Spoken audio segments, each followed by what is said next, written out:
तिचं नाव आहे चतुर मेंढी. मेंढी माहितीये ना, शेळी आणि मेंढी वेगवेगळी ओळखता येते ना. मेंढीच्या अंगावर दाट केस असतात, चांगले लांब लांब, म्हणजे लांब पसरलेले नसतात, असे कुरळे कुरळे आणि अगदी अंगाजवळ. पण त्यामुळे मेंढ्या अगदी गुबगुबीत दिसतात. सगळ्या अंगावर केस असतात त्यांच्या. अशा मेंढ्यांच्या केसापासून लोकर तयार करतात बरं का. अशा मेंढ्या पाळणारे धनगर लोक असतात.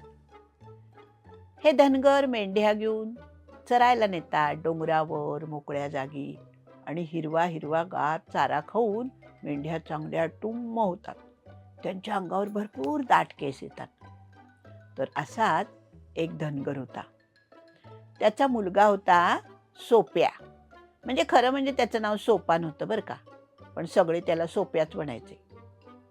हा सोप्या रोज आपल्या बाबांबरोबर मेंढ्या घेऊन जायचा.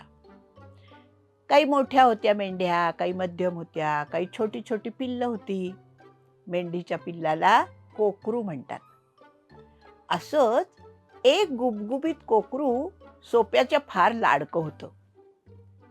कारण ते जे मेंढरू होतं ना, ती मेंढी फार चतुर होती आणि सारखी सोप्याच्या मागे मागे मागे असायची. सोप्याला पण ती आवडायची. ती कुठे गेली तरी त्याला चैन नाही पडायचं.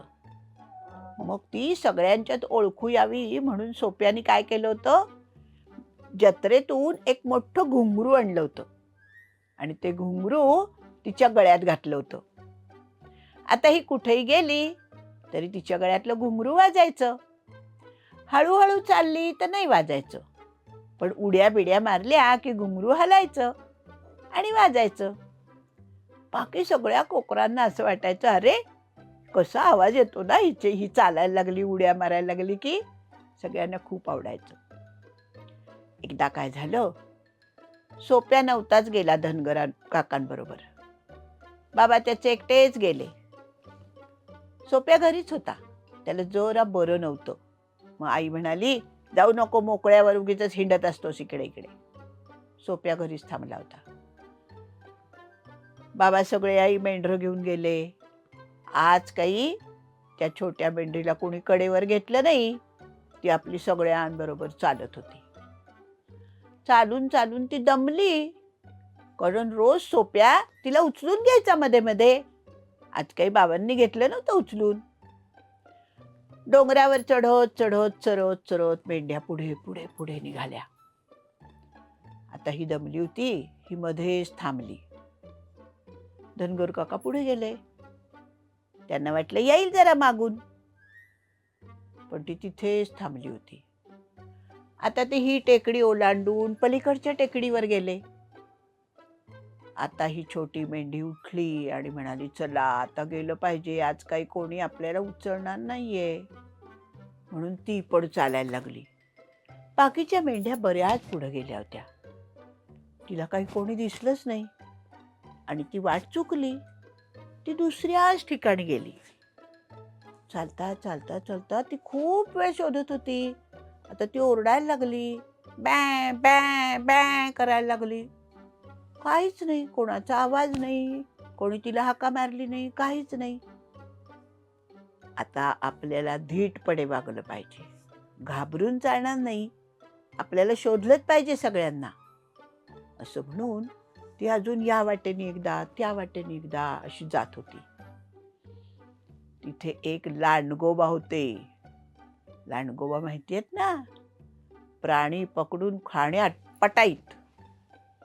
त्यांना दिसलं की हे गुबगुबीत छोटस बाळ एकटंच हिंडतंय मेंढीचं. अरे वा, आज आपल्याला मस्तपैकी जेवण आहे. तर त्याने जाऊन त्या मेंढीची वाट अडवली आणि म्हणाला, ए कुठे चाललीस? हे सगळं माझं राज्य आहे. माझ्या राज्यात कुठे आलीस? आता मी तुला जाऊ नाही देणार. मेंढीला कळलं आता आपलं काय होणार ते. तिने क्षणभर विचार केला आणि म्हणाली, म्हणजे तू मला मारून खाणार ना? लांडगा म्हणला, मग अलबत्त, तेच करणार मी. मेंढी म्हणाली, अरे पण काय खाणार तू? माझं तर पोट रिकाम आहे. तुला खायला भरपूर काहीतरी पाहिजे ना. असं कर, मी चांगलं भरपूर गवत खाते, म्हणजे मग माझं पोट टुम्म भरेल. आणि मग तू मला खा. त्याच्याशिवाय खाऊन काय उपयोग? माझे तर एवढे केस, ते तर तू खाणार नाहीस. कातडी तर तू खाणार नाहीस. तुला काहीतरी पाहिजे ना खायला. लांडगा म्हणाला, खरंच की, बरोबर आहे. मग मेंढीने तिथलं भरपूर गवत खाल्लं. बराच वेळ गेला. आता उन्हं हळूहळू हळू पुढे सरकायला लागली. लांडगा म्हणाला, झालं का नाही खाऊन? मेंढी म्हणाली, अरे नुसतं खाऊन काय, आत्ता माझ्या पोटात गवतच आहे. त्याचं मांस रक्त थोडंच झालंय.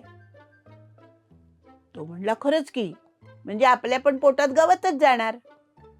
बरं, मग काय करूया? असं कर, तू जरा वेळ थांब, तिथेच बस. आता काय, मी तुझ्या राज्यातच आली आहे. तू तिथेच बस. मी जरा वेळ नाच करते, उड्या मारते, इकडे तिकडे फिरते, म्हणजे ते सगळं गवत पचेल आणि त्याचं चांगलं मांस तयार होईल, रक्त तयार होईल. लांडगा म्हणाला, असं असतं काय? बरं, बसतो मी इथे. आजूबाजूला कोणीच नव्हतं, त्यामुळे ही पळून जायचा काही प्रश्नच नव्हता. त्यांनी आधीच सांगितलं होतं, तू आधी माझ्या राज्यात आलीयस. आणि मग त्या मेंढीने उड्या मारायला सुरुवात केली, नाच करायला सुरुवात केली, अशी गुडगुड गुडगुड गुडगुड लोळायला सुरुवात केली. आणि तिचं चांगलं असंच चाललं होतं. इकडे काय झालं, ते धनगर काका पुढे गेले. त्यांच्या लक्षात आलं की ही सोप्याची मेंढी मागेच राहिली आहे वाटतं. अरे बापरे, हा सोप्या गेल्यावर भोकाडपासून रडेल. चला तिला शोधूया. शोधणार कसं?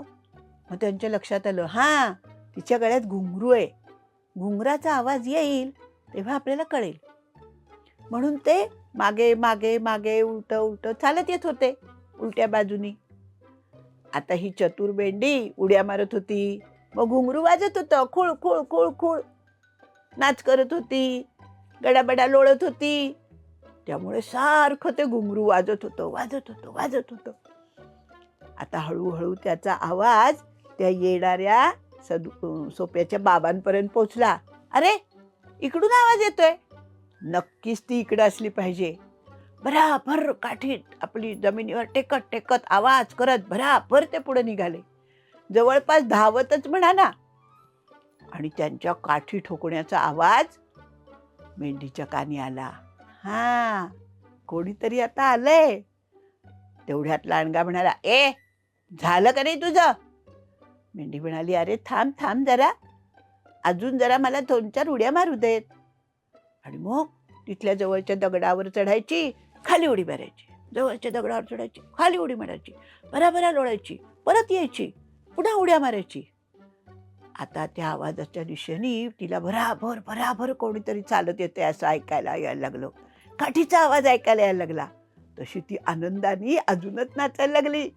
आणि मग काकांनी पाहिलं तर मेंढरू उड्या मारते, खुळखुळ आवाज येतोय. ते दुरूनच ओरडले, ए, चल चल चल चल. आणि मग मेंढीनी बॅ बॅ बॅ करून त्यांना होकार दिला. काकांचा आवाज आल्याबरोबर लांडगा घाबरला. तो मेंढीच्या दिशेने यायला लागला. तेवढ्यात काकांनी त्यांची काठी जोरात फेकली लांडग्याच्या अंगावर. काठी लागतात लांडगा पळून गेला. आणि मग काकांनी येऊन मेंढीला उचलून घेतलं. ती खूप दमली होती नाचून खेळून. तिने त्यांच्या खांद्यावर डोकं टेकलं. काकांनी तिला कुरवाळलं आणि म्हणली, सोप्याची शहाणी मेंढी ती.